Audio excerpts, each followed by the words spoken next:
आप मंत्री आतिशी ने की ऑनलाइन गेमिंग पर जीएसटी हटाने की मांग, बीजेपी ने किया पलटवार।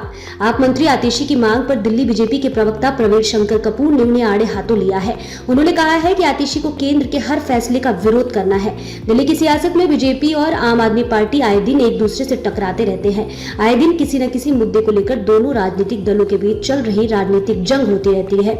इसी कड़ी में अब ऑनलाइन बेटिंग पर जीएसटी को लेकर दोनों दल एक बार फिर आमने सामने हैं। एक तरफ केंद्र सरकार ने इस पर 28% जीएसटी लगाने की बात कही है, वहीं आपके मंत्री आतिशी इसकी खिलाफत करते हुए इसे हटाने की मांग की है।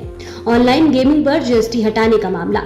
दरअसल ऑनलाइन गेमिंग, कसिनो, घुड़दौड़ आदि जैसे खेल जिसमें सट्टेबाजी शामिल है, उस पर केंद्र सरकार की तरफ से 28% जीएसटी लगाने की बात कही गई थी, जिसे 1 अक्टूबर से लागू किए जाने का प्रस्ताव भी रखा गया था।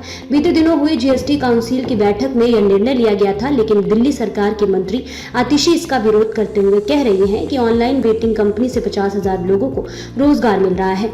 यह एक उभरता हुआ स्टार्टअप है।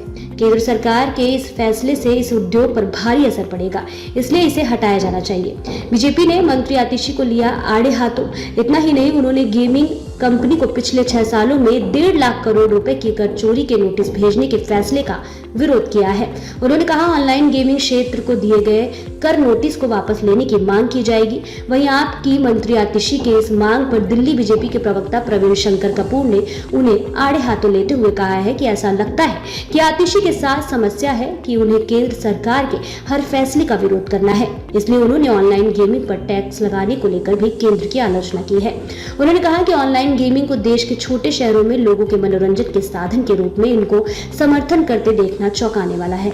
हर कोई जानता है कि ऑनलाइन गेमिंग थोड़े कम दांव के साथ जुए का ही एक और रूप है और यह लाखों परिवारों को बर्बाद कर रहा है। उन्होंने कहा कि इससे कई बेहतर होता यदि वे ऑनलाइन गेमिंग पर प्रतिबंध की मांग करती।